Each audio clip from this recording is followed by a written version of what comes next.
and let us all do we can to build a better future.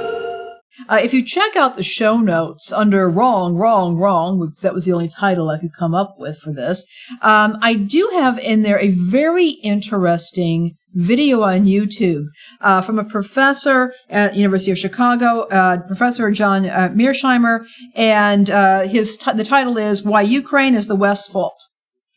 It's a 6-year-old video, reads remarkably fresh. He's a fantastic speaker and communicator, and I think he really does this in a very even-handed way, just pointing out that there's been a whole lot of provocation here. Now, I want to make something clear. I don't like invasions, I don't like wars, and I generally speaking support self-determination for countries and peoples. Now, as we know, Ukraine, there's a lot more going on there. You've got certain areas and ethnic groups and people who have different loyalties, and that is what's going to happen, particularly when you have these nations that come together after a whole lot of interference.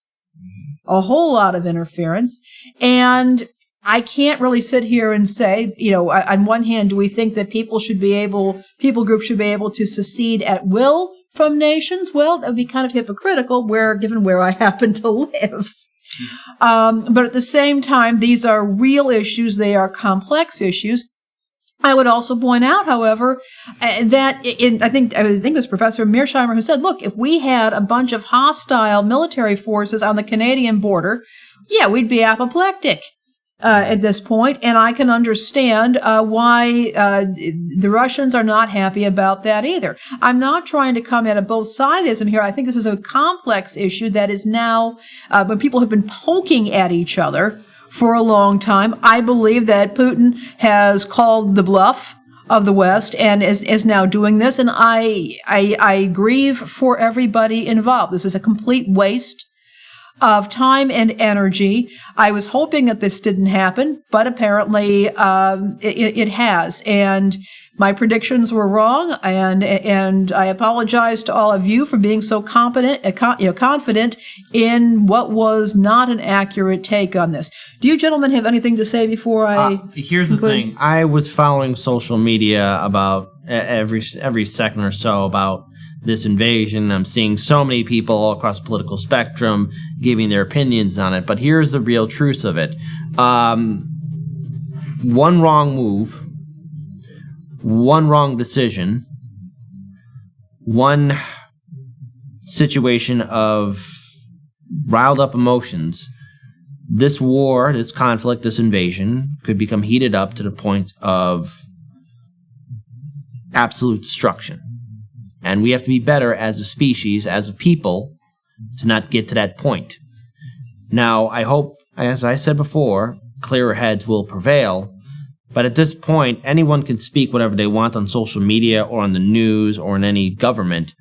But the real truth is that if we don't end this conflict now and return back to diplomacy and sitting down and talking, we may not be able to recover from this absolute disaster.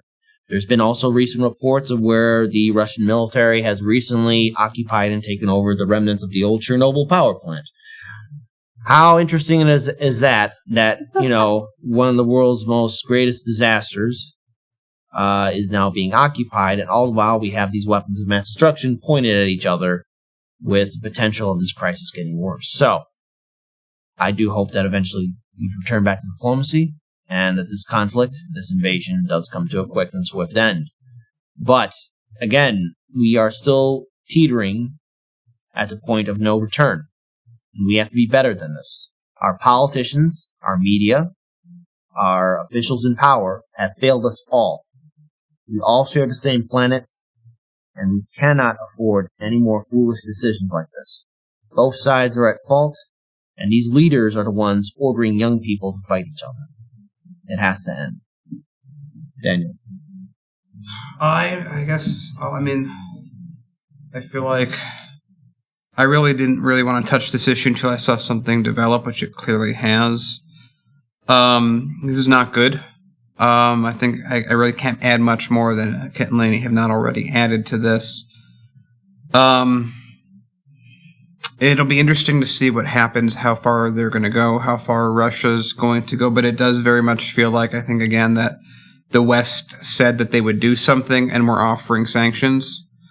And Russia knows that they control so much of the gas that goes into Europe that they can't really operate without them. I think I'll just go kind of what I was saying the other day, which is just, this is an event centuries in the making. Yeah. And history doesn't repeat, but it sure as hell rhymes. I also want to bring up something else, too. I know we got other subjects to talk about, but this is a world-shaking event. When we talked about, on yesterday's show, Daniel, with Kira as our co-host, too, we were talking about different perspectives, different people giving different points of view. You had Bernie Sanders, Tulsi Gabbard, Donald Trump, Bolton, of all people, and Congress saying they want to halt, in case the president's going to use war powers, Congress should be involved in this. We have to give peace a chance, and I know a lot of people in our audience have problems with Tulsi Gabbard and some of her stances she's been saying, but I will say this: the Biden-Harris administration helped instigate this crisis further. And it's through their actions right now that they have to own up to the failures of what happened. Now, we all know Putin's no saint either, but the Biden-Harris administration allowed this crisis to get out of control. And the thing is, right now, who's profiting the most? The military-industrial complex. We've talked about this on the show, and it's quite clear that this administration is willing to do anything to distract people, because as this administration constantly kept on poking the bear, we have domestic problems here. People are being evicted from their homes and apartments. Small businesses are being shut down. Inflation is rising. There's student debt. There's medical debt. There's no way we can't ignore these issues. But yet here, the United States is going to be wasting Treasury on another unnecessary conflict that the Biden-Harris administration helped instigate. But the Biden-Harris administration aren't alone. As Daniel said, this took centuries to make. So here's what I can say. It's up to us to undo this.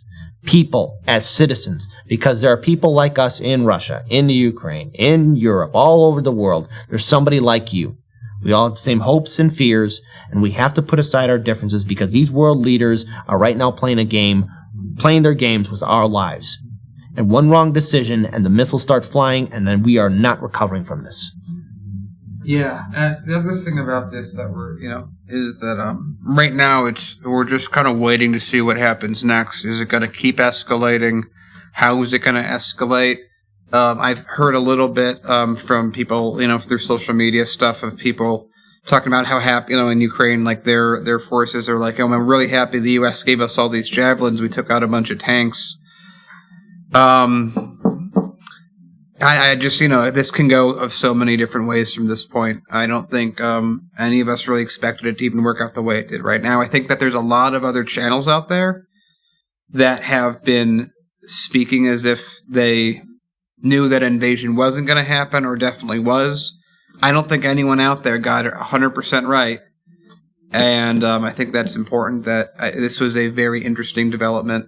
And, it's like crazy. It's like, I remember when we first were talking about this and I mentioned the word invasion, like the people that were like, in the comments, it's not an invasion, because technically it is now. I mean, whatever it was before, it is now. I want to also mention something too, because I'm seeing people all across social media saying, oh, Russia did this, or the Ukrainian forces took out these tanks, or anything else. I just want to let everyone know, these are people who are dying right now, because in war, people do die, and this thing escalates out of further control, there's a possibility where NATO and the U.S. are also involved too, and then there's going to be more people who will be shooting at each other, because that's the thing about warfare. And right now, this is probably going to be one of the first major wars, if it does escalate to that point, where social media is going to be involved, and we have to remember that war is man's inhumanity to man. This isn't something to meme or make fun of, because one wrong decision, we're going to be like the last character at Don't Look Up. He's all alone on his smartphone. The planet's already dead, and it says on his smartphone, hey, be sure to like, comment, share, and subscribe. That's what he says. Follow me. Yeah. And the thing is, this is nothing to make fun of. If this gets out of hand, we're not coming back to this point ever again in human history. Yeah, and And right now, it was also, I was listening to Biden's press conference, and I remember one of the questions was, how's this going to affect gas prices? Is this going to make gas prices go up? How are the stocks going to do? Should Americans have to worry about that? This is us caring about domestic policy, is again through foreign policy. So America is going to want to make money off this process. Europe really doesn't want a war. America's posturing. Russia's posturing, on far past posturing. America is going to start flooding Ukraine with weapons.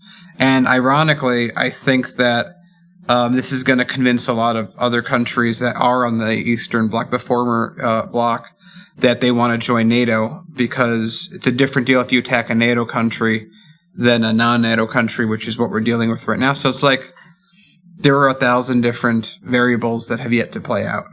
I want to just read one last chat here, final word, from Rashavan. I have a few things to say, too. Oh, sorry. He says, all wars are civil wars because all men are brothers. My final note. Well, Tulsi Gabbard, who, as you all know, I actually really very much support, she did call this. She called the provocations.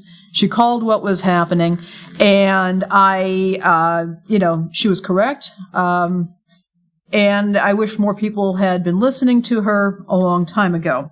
And I want to talk a little bit about people listening to each other and later, but I will say a couple of things. First of all, obviously there's going to be there's the conflict that's going on, and no conflict like this in an armed conflict, they're never good. They're never positive.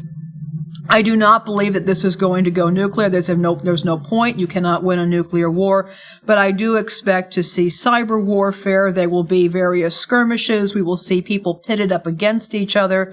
And make no mistake, cyber and social media wars and collapsing websites and news networks, those can have horrendous impact on communities and cultures and countries. They can crash supply chains. They can keep people from getting medical attention, necessary food and supplies, and of course they can cause international conflict between people and people groups. And so I think we're heading into some, as bad as things have been, I think that they are about to get a lot worse. I will, with the final word, those of you who know me on Facebook know that whenever there's saber rattling, I always change my cover photo to this bit from Doctor Who with Peter Capaldi's doctor. And the statement is this: when you fire that first shot, no matter how right you feel, you have no idea who is going to die. You don't know whose children are going to scream and burn, how many hearts will be broken, how many lives shattered, how much blood will spill until everybody does what they were always going to have to do from the very beginning: sit down and talk. Listen to me. Listen. I just want you to think. Do you know what thinking is? It's just a fancy word for changing your mind. Like all wars, this is going to end with people sitting down and talking. That's how wars generally end. People could talk more. People could stop threatening, posturing, saber rattling. They could talk. There was a time for that, and eventually that's going to have to happen again. But there's nothing good in this. And again, it's like Russia's their GDP is smaller than South Korea. Russia really only has a few things at their disposal. They have basically farming agriculture products that they export. They have oil and gas, and they have a military. And we went after one of those things. It's like Russia's sort of kind of useless in most other capabilities, and we still decided, you know what? Let's go with the military. Yeah.